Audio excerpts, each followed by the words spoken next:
Au chapitre de ce journal, les organisations de la société civile francophone d'Afrique de l'Ouest et du Centre sont en séminaire à Abidjan, une assise visant à renforcer leurs capacités en matière de droits humains. Anne Désiré Oloto a procédé au lancement des journées de la fonction publique édition 2024, une journée au service du dialogue autour de la contribution du fonctionnaire à la performance du service public. Les hommes d'affaires britanniques sont à la recherche de nouvelles opportunités en Côte d'Ivoire. À cet effet, un forum a été organisé en leur honneur. Et financée à hauteur de 10 milliards, l'usine d'Anacard Eco Cajou à Odiné a officiellement ouvert ses portes. On en sait davantage dans ce journal. Madame, Monsieur, bienvenue et merci de nous suivre sur Business 24 Africa. Les organisations de la société civile francophone d'Afrique de l'Ouest et du Centre sont en séminaire à Abidjan, 2 jours de formation organisés par la Banque africaine de développement et le PNUD qui vise à renforcer la redevabilité et protéger les droits humains en faveur du développement durable. Le témoignage de Walter Kofi et de Marius Seri. Promouvoir la rentabilité dans le cadre des projets de développement à grande échelle et fournir des outils aux communautés défenseurs des droits de l'homme, c'est l'objectif de ce séminaire qui a réuni les organisations de la société civile africaine. Pendant 2 jours, ils mettront au centre de leurs travaux la défense des droits des communautés pour un développement inclusif et durable. Le séminaire est organisé par le mécanisme indépendant de recours MIR de la Banque africaine de développement, le PNUD et le réseau des plateformes d'ONG d'Afrique de l'Ouest. La Banque africaine de développement reconnaît les rôles combien importants qui peut jouer la société civile en matière de protection des droits humains et dans la redevabilité de ses opérations, d'où l'organisation du présent séminaire à l'heure. En tout cas, c'est un séminaire que nous saluons. Il nous permet d'être ensemble, de réfléchir ensemble et de voir ce que nous pouvons, dans une dynamique synergique, ce que nous pouvons vraiment réaliser ensemble pour le bien-être des populations. Parce qu'avant tout, il s'agit de travailler pour le bien-être des populations. En dehors des droits civils et politiques, il existe d'autres droits qu'il est important de savoir et voir comment nous pouvons, dans la mise en œuvre de nos projets, n'est-ce pas, procéder à la formulation des problématiques et leur suivi évaluation. Le thème retenu est renforcer la rentabilité et protéger les droits humains en faveur du développement durable. Le séminaire a réuni une 12aine de pays africains, dont le Sénégal, le Cameroun, la Guinée, la République démocratique du Congo et la Côte d'Ivoire. L'actualité se poursuit avec la ministre d'État, ministre de la fonction publique et de la modernisation de l'administration, qui a procédé au lancement des journées de la fonction publique édition 2024. Il s'agit de créer un cadre d'échange et de dialogue autour de la contribution du fonctionnaire nouveau à la performance utile du service public. Pierre Tebeu et Nicolas Angwa pour le compte-rendu. Ces fonctionnaires se retrouvent depuis ce lundi 24 juin pour célébrer leur journée, les journées de la fonction publique JFP. Des journées qui appellent à une réflexion sur la performance et la qualité des services rendus par les fonctionnaires de l'administration publique aux usagers. À la cérémonie d'ouverture, le ministre des Finances et du Budget, Adama Coulibaly, a eu l'honneur d'animer le panel inaugural sur le thème « Performance du service public dans un contexte de modernisation de l'administration ». Vous êtes déjà très familier avec ce qui se passe au niveau de la fonction publique, mais vous ne vous en rendez pas compte. Ce qui est fait ici est essentiel, notamment avec le système intégré de gestion des fonctionnaires et agents de l'État, le SIGFAE. Tout le monde le pratique, en tout cas les fonctionnaires et agents de l'État pratiquent cette solution. Le deuxième élément, c'est également, disons, un instrument auquel vous êtes également familier, c'est l'application e-démarche administrative. La ministre d'État, ministre de la fonction publique et de la modernisation de l'administration, initiatrice de ces journées, a souligné le rôle important joué par chacun des fonctionnaires dans cette performance de l'administration. L'institutionnalisation de ces journées a aussi pour objectif le réarmement moral des fonctionnaires. Le fonctionnaire n'est pas la queue de la nation, bien au contraire. Il est celui-là même qui impulse la dynamique et qui crée le mouvement permanent, le mouvement de cette belle Côte d'Ivoire qui est aujourd'hui en paix, cette Côte d'Ivoire au travail, où les politiques publiques impulsent la dynamique nationale. Plusieurs services de l'administration publique sont représentés à ce rendez-vous à travers des stands.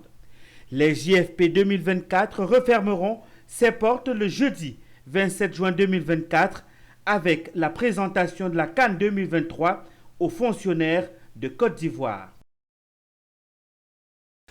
Les hommes d'affaires britanniques sont présentement à la recherche de nouvelles opportunités en Côte d'Ivoire. Pour mieux leur donner un aperçu des opportunités sectorielles, un forum a été organisé ce lundi à Abidjan en leur honneur. Un forum qui a permis de promouvoir l'image de marque de la Côte d'Ivoire auprès des argentiers britanniques. Le commentaire de Konena Norgo. Des hommes d'affaires britanniques en prospection économique au bord de la lagune Ébrié. Et il a fallu ce forum économique de ce lundi 24 juin entre la Côte d'Ivoire et le Royaume-Uni pour mieux les orienter. Un rendez-vous auquel le ministre du Commerce et de l'Industrie a pris part pour mieux exposer les opportunités sectorielles de la Côte d'Ivoire.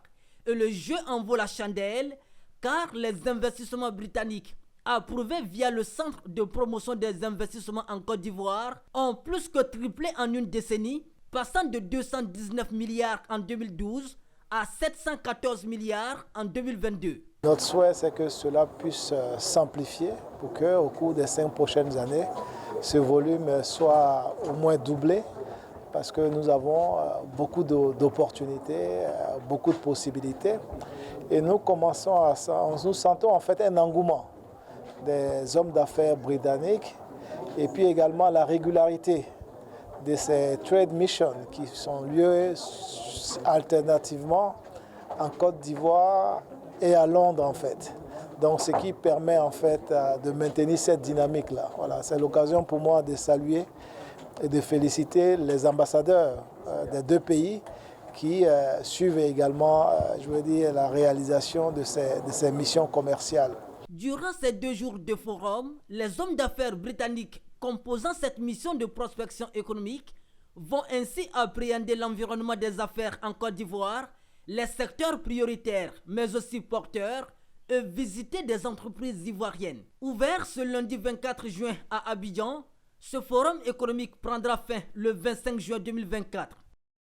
Et toujours au chapitre des affaires, l'école des affaires La Salomon Bessalim Business School a procédé au lancement de la 10e promotion de son campus de Cocody. Un lancement comme à l'accoutumée qui a permis de sensibiliser les participants sur le monde des affaires et le secret de réussite. C'était à l'hôtel Palm Club le week-end dernier en présence de Walter Kofi et de Kra Valentin. Incitation, sensibilisation et formation. Il avait de tout pour amener ces hommes et ces femmes à faire le bon choix, celui de l'entrepreneuriat et du business. Un choix qu'ils devront apprendre à l'école des affaires, la Salomon Bessalim Business School, qui ouvre la 10e promotion de son campus de Cocody. Un lancement qui a vu la participation de porteurs de projets, d'entrepreneurs, de salariés et d'étudiants venus s'imprégner des programmes et prestations de l'établissement. Jean-Marc Souomi, dirigeant de l'institution, leur a prêché l'économie et le monde des affaires à travers sa riche expérience. À la Salomon Bessalim Business School, la promesse est un contenu innovant qui se veut très pratique, avec à la sortie 2 entreprises qui génèrent des bénéfices. L'idée qu'il faut avoir 10 millions, 3 millions, 5 millions pour commencer, c'est avant. Ce n'est pas entrepreneuriat, ça c'est investissement. Tu comprends? Et ça, quand tu vas venir à l'école, on va bien t'expliquer ça. Insérer ça dans ton business, ça va vite. Et justement, avec un petit capital, quand tu combines tous ces leviers, c'est ça, on va te montrer. Donc, il faut venir à l'école, on va t'expliquer. La plupart des participants ont souscrit oui à cette 10e promotion du campus du Cocody de la Salomon Belsalil Business School, qui pour eux est une occasion d'assurer une vie professionnelle épanouie. Vraiment, je suis très heureux de participer à cette conférence parce que cette conférence a marqué le début de ma réussite. Parce que l'année dernière, j'ai participé à cette conférence, je n'avais pas d'argent pour pouvoir payer. Mais les conseils que j'ai entendus, vraiment, m'ont édifié. Donc quand je suis allé à la maison, j'ai commencé mon entreprise avec 30 000 francs à le faire les lavages à domicile. Et aujourd'hui, par la grâce de Dieu, j'ai vraiment 2 entreprises. Et vraiment, je ne me plains pas. Ce qui m'a marqué, c'est que toutes les informations que nous avons reçues là reflètent la réalité du monde entrepreneurial. Donc ça ouvre l'esprit sur des choses qui étaient évidentes, mais qu'on ne voyait pas forcément. La cérémonie s'est terminée par une dédicace de livres sur l'entrepreneuriat dont l'auteur est le président directeur général de la Salomon Belsalil Business School. Et je vous l'annonçais, c'est officiel, l'usine d'anacarde Ecocajou à Odiné a ouvert ses portes. Financée à hauteur de 10 milliards, l'usine d'anacarde Ecocajou engagera dans un premier temps 840 emplois directs et 200 autres en temps partiel. Et l'entreprise montera par la suite en puissance pour offrir aux femmes et aux jeunes du district autonome du Denguélé 20 000 emplois. On en sait un peu plus avec Touré Labas, notre correspondant à Odiné. Conscient du fait que la gente féminine constitue un maillon essentiel dans le développement en milieu rural, Ecocajou s'est alors inscrit dans la promotion du genre. Initiative du reste saluée à plein poumon par la ministre de la Famille et de l'Enfant, par ailleurs maire de la commune de Diéné. Ce combat contre la pauvreté des femmes en milieu rural a également bénéficié de l'accompagnement des États-Unis d'Amérique. L'inauguration de l'usine de Ecocajou aujourd'hui marque un engagement en faveur du développement économique local et avec un apport de 800 000 $.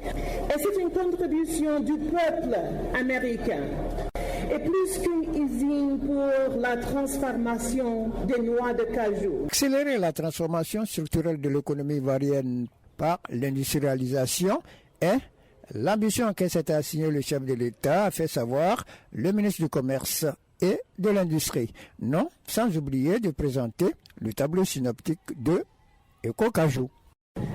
L'unité d'Ecocajou qui sera inaugurée aujourd'hui, dont le coût des investissements s'élève à 10 milliards 200 millions de francs CFA, a une capacité nominale de transformation de 15 000 tonnes de noix brutes par an.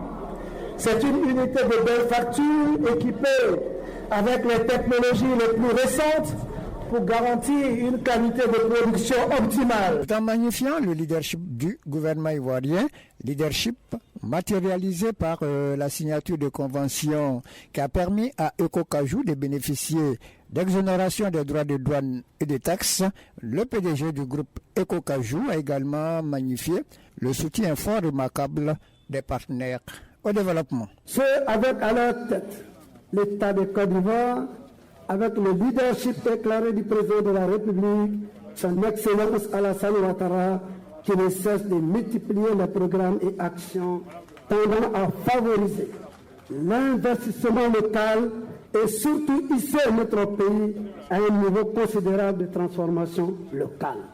Financé à hauteur de 10 milliards 200 millions de francs CFA, Ecocajou s'ouvre en offrant 840 emplois directs et 200 autres emplois indirects aux femmes et aux jeunes du district autonome du Denguélé. Autre chose à présent, le samedi dernier, la conférence épiscopale régionale de l'Afrique de l'Ouest située à Cocody a accueilli le grand rassemblement des agents d'affaires de Côte d'Ivoire. Les objectifs de cette rencontre étaient entre autres de présenter le nouveau bureau exécutif mis en place pour redynamiser la coopération, mais également permettre aux membres de faire connaissance et travailler ensemble pour redorer l'image de la profession d'agent d'affaires au sein de l'appareil judiciaire. Le commentaire de Amiko Robara. Conférence épiscopale régionale de l'Afrique de l'Ouest. C'est ici que s'est tenu le grand rassemblement des agents d'affaires de Côte d'Ivoire le samedi 22 juin 2024. Ce grand rassemblement qui a réuni les agents d'affaires de diverses régions de la Côte d'Ivoire avait pour objectif de réunir en un seul lieu les agents de la corporation afin de faire connaissance, mais également présenter le nouveau bureau exécutif de 43 membres mis en place pour redynamiser la corporation. Or, le président a souhaité donner une nouvelle dynamique à l'équipe de travail. C'est dans ce cadre-là qu'il nous a nommé secrétaire général depuis le 15 mars 2024 et nous a confié la mission de mettre en place une équipe. Effectivement, fédérer les consciences, fédérer les actions, fédérer les positions pour qu'ensemble nous puissions communier. Quand on est divisé, on ne peut rien construire. Mais quand on est ensemble, on peut bâtir. C'est dans cette optique que nous avons mis en place ce bureau exécutif pour redynamiser les actions de notre profession. C'est l'occasion de connaître nos aînés, de voir aussi ceux qui sont venus après nous, ceux qui exercent en même temps de nous, et puis d'apprendre des tips et astuces pour pouvoir mieux exercer notre fonction. C'était un cadre idéal pour pouvoir parler de la profession et pouvoir nous connaître et puis pouvoir éclaircir certains points sur lesquels il y avait des points d'ombre. Pour rappel, la profession d'agent d'affaires est régie par la loi numéro 75-352 du 23 mai 1975, dont l'article 1er définit l'agent d'affaires comme toute personne physique ou morale qui, sans aucun caractère public, se charge habituellement de gérer les affaires d'autrui, moyennant rétribution. Il est nommé à vie par arrêté ministériel et travaille sous le couvert du garde des Sceaux, ministre de la Justice. Un mot sur la famille. Au revoir Abidjan 2024, vivre Freetown 2025. La conférence internationale sur le renforcement des familles, ouverte le vendredi au Parc des Expositions, s'est achevée après 2 jours de travaux sur le thème central « Fortifier les mariages ». Environ 8000 participants, une dizaine de communications et autant d'expositions et de spectacles. La Côte d'Ivoire fait la passe à la Sierra Leone tout en ayant le sentiment du devoir accompli, car la famille est sortie renforcée. Issa Badini, Maru Siri et Setekissi nous font revivre la 2e et dernière journée de cette 6e édition.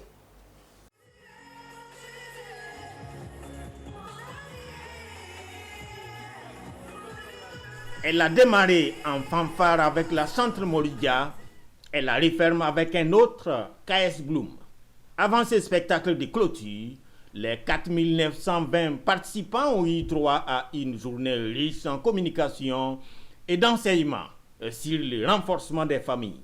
La polygamie, ou du moins sa pratique comme source d'instabilité des foyers, c'est selon Serif Ousmane Madani Aïdara du Mali, conférencier du jour. Aussi que les hommes lâchent prise afin de libérer les familles, souligne la béninoise Fatima Kosoko. Quand vous êtes dans un ménage où il n'y a pas la paix, il n'y a pas la cohésion, il n'y a pas la communication, vous vous imaginez. À ce 2e et dernier jour, c'est aussi cette table ronde autour de 2 thèmes. Trouver l'équilibre dans le mariage ou encore la famille en ces temps de toute technologie. Qu'il soit d'un thème ou l'autre, pour l'imam Sissé Guigiba de la grande mosquée du plateau, il faut éviter les unions forcées. L'amour est naturel entre une personne, d'aimer l'autre, d'aimer la nature, d'aimer la création.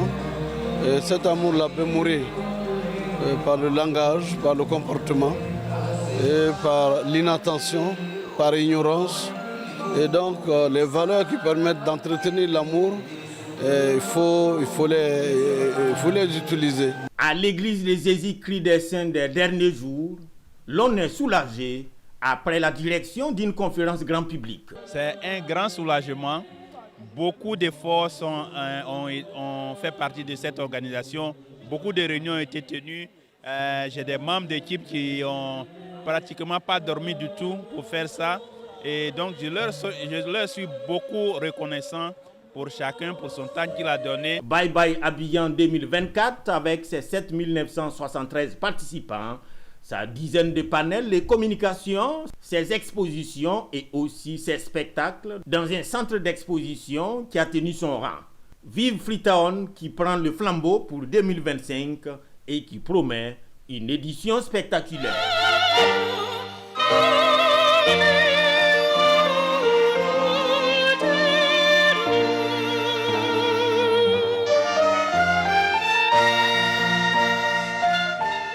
Au micro toujours d'Issa Badini, Maruseri et c'est ici, je vous propose des réactions au terme de cette 6e conférence sur le renforcement des familles. La famille, c'est très important pour notre vie. Grâce à la famille, aujourd'hui, moi aussi, j'ai un mari, nous avons aussi les enfants. C'est grâce à ça. Et j'ai aimé beaucoup le message d'aujourd'hui. On a parlé sur la famille, on a donné l'opportunité aux femmes de diriger la famille et ils puissent aider son mari. Il y a une anecdote qui dit que même les plus longs voyages commencent par un premier pas. Mieux vaut le faire que ne jamais le faire. Donc ce n'est pas simplement un événement ponctuel parce que le but, c'est s'assurer que les principes corrects qui sont développés lors de ces forums soient réellement appliqués dans chaque foyer parce que c'est de là que viendra l'influence ou le changement.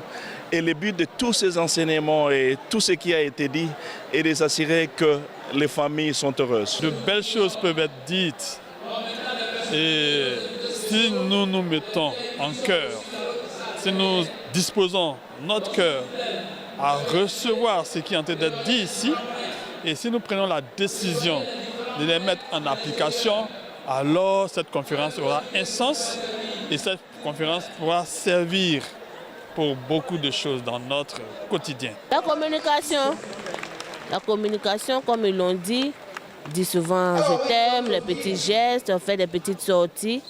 Oui, ça peut rendre le foyer encore meilleur, comme l'imam l'a dit, de ne pas laisser l'amour mourir. Nous avons été particulièrement nourris quant aux différents thèmes qui ont été abordés dans cette conférence-là.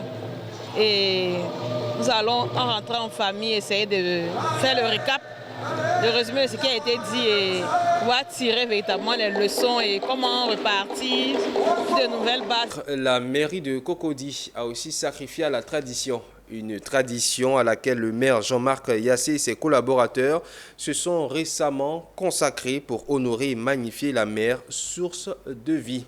Cette célébration qui a enregistré la participation de plusieurs personnalités, dont l'ex-première dame Simone Evier-Gbagbo, a permis de cadoter plus de 600 femmes de la commune. Koné Nanorgo et Richard Akeke étaient témoins.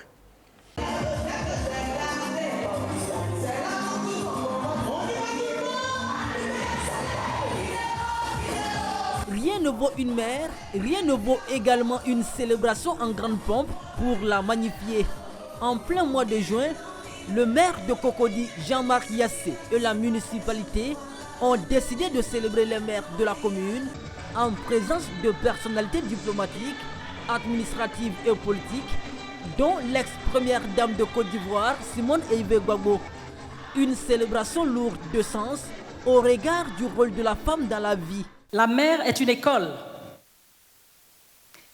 Si une mère est bien formée, elle forme ses enfants, sa famille, tout son entourage et par extension, toute une civilisation avec de solides fondations. La mère est une éducatrice née. C'est nos mamans que nous sommes en train de féliciter parce que tout le travail est de leur côté. On a beau dire tout ce qu'on veut, c'est elles qui sont d'abord à la maison, c'est elles qui vont s'occuper de l'éducation des enfants, c'est elles qui vont s'occuper de nous et c'est elles qui vont aller au travail aussi pour compléter au niveau du foyer de la maison. Donc, quoi de plus normal pour nous de pouvoir les célébrer. Pour cette tradition, ou du moins cette célébration de la fête des mères, plus de 600 femmes ont reçu des cadeaux, symbolisant ainsi l'amour du maire Jean-Marc Yassé en leur faveur. C'était normal qu'on fête les mères, hein? C'était normal qu'on fête les femmes. Et il a très bien fait. Et ça a été une belle fête en plus. Je lui dis merci, que Dieu le bénisse, que Dieu bénisse toute sa famille, que Dieu bénisse toutes les mamans de sa famille et que Dieu bénisse toute la Côte d'Ivoire. Cette célébration de la fête des mères de Cocody a été un moment de réjouissance et de gaieté en compagnie d'artistes comme Antoinette Conan, Kérosène Didier et Roséline Layou. Pour commémorer le 26 mai dernier, la fête des mères continue d'apporter le bonheur dans le cœur des mamans. Le samedi 22 juin, ce sont les femmes de valeur en pagne de Côte d'Ivoire qui ont été honorées. La présidente de cette fêtière a profité de cette occasion pour prodiguer des conseils à ses filleules, mais aussi pour leur annoncer de nouvelles perspectives. Le compte-rendu avec Enis Bogou et Valentin Kra.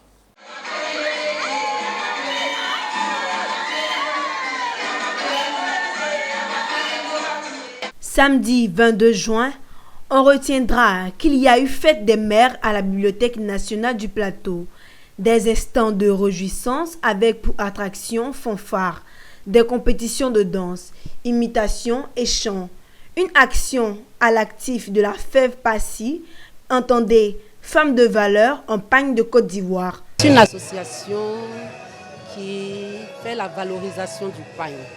Mais en plus de la valorisation du pagne, nous militons aussi pour l'autonomisation de nos membres qui sont essentiellement des femmes. Nous sommes à notre 4e édition des Fêtes des Mères et je peux dire que le bilan il est plus que positif parce qu'aujourd'hui, grâce à Dieu, nous sommes représentés un peu dans toutes les villes de la Côte d'Ivoire.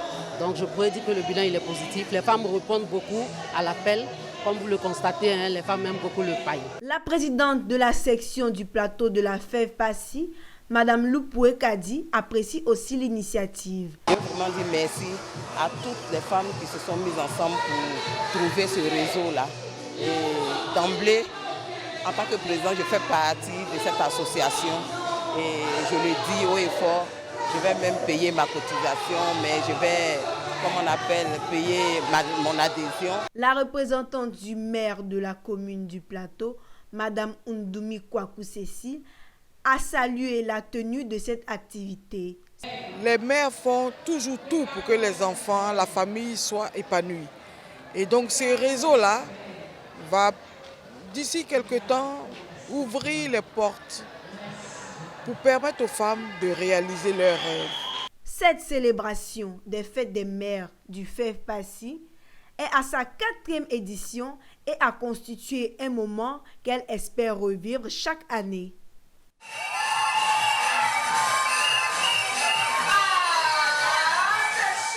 On poursuit en images. Le conseil d'administration du Fonds africain de développement a approuvé un financement supplémentaire de 10 millions de dollars américains provenant du Programme mondial pour l'agriculture et la sécurité alimentaire. Ce financement vise à mettre en œuvre les activités et accroître l'impact du projet de développement des petites exploitations agricoles en vue de la sécurité alimentaire et nutritionnelle au Libéria. Et voilà qui met un terme à cette édition. Merci de l'avoir suivi. Restez en notre compagnie. Le programme se poursuit sur la télé utile.